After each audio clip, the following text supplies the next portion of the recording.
All right, a short but impactful day for jurors on day 4 of the Karen Read murder retrial. While we already know that Read and her boyfriend, John O'Keefe, had been out partying pretty hard the night before he was found dead in the snow, today we learned just how hard those two were partying.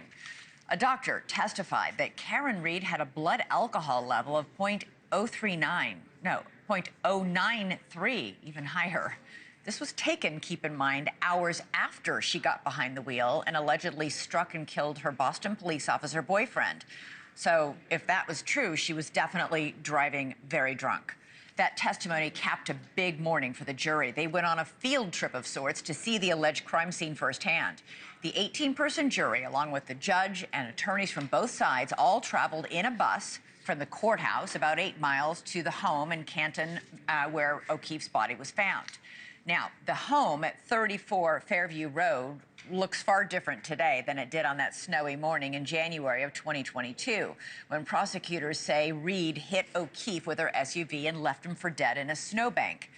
At the time, the home belonged to Brian Albert, a Boston police officer who is also a friend of O'Keefe's. It has since been sold.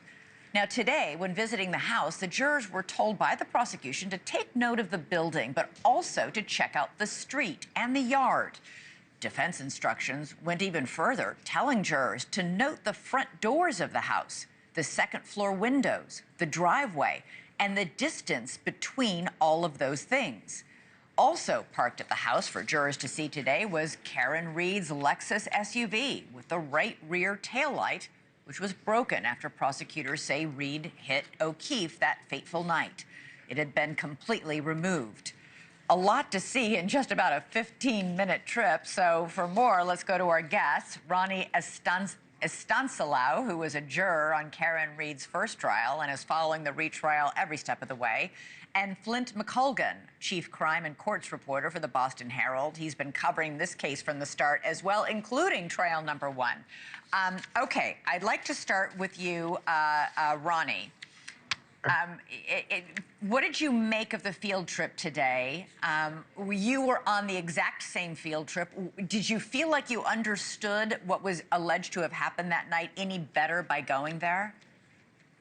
I think it helped to provide us some context and also an idea of the landmarks and where they were in proximity to each other.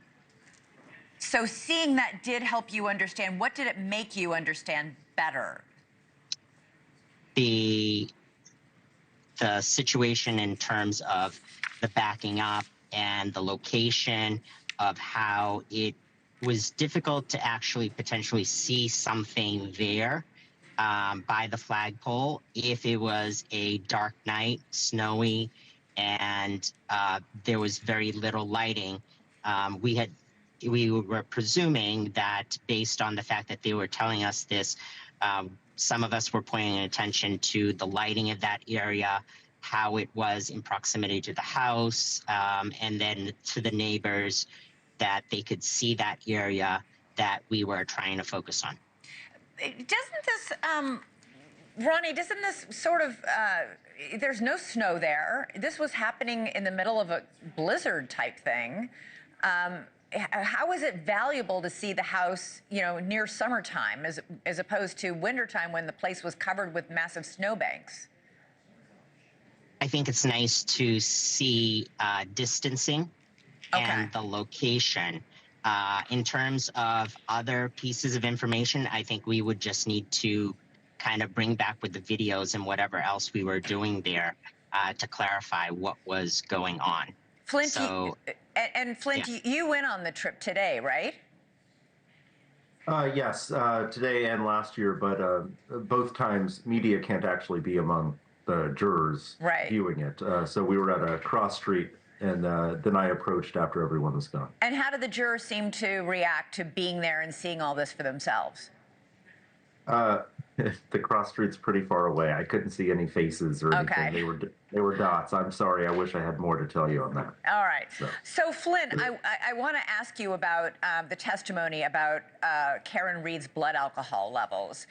For her blood alcohol to be so high hours and hours after she was driving O'Keefe to this party, and when the prosecution alleges she hit him and then left him to die in the snowbank, she must have been extremely intoxicated that night.